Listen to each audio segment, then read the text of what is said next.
motos que nos den de lado, que nos tomen como fracasados. Os galegos somos algo máis que os do norte do Portugal.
Tiveron a loitar para a nosa lingua poder falar.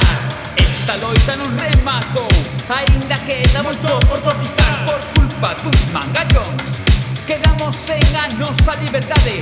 O peor é que os ignorantes din que só se debe falar coas vacas. Deixáronos en bolas por todos lados e aínda por riba quedamos de parvos.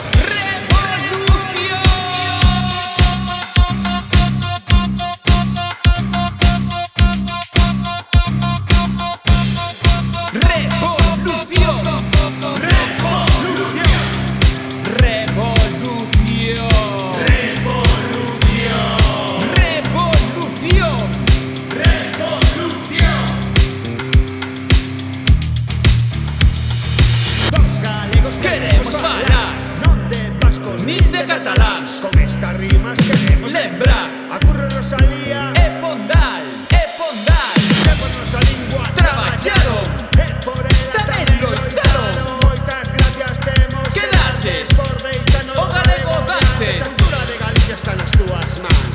Coida ben e non mires atrás. A revolución queremos facer e xa temos semente de vencer. Queremos galego nas nosas vidas, cidades e povos con romarías. Nunca máis termos que berrar, os nosos montes están a queimar. A cuota leiteira, a cuota pesqueira, deixan ao povo esfameado. Castellanos de Castillo xogo rematou, na fonte de Ogán está a despertar.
Ainda somos galegos e por obra e gracia da nosa lingua, do noso idioma que temos que defender.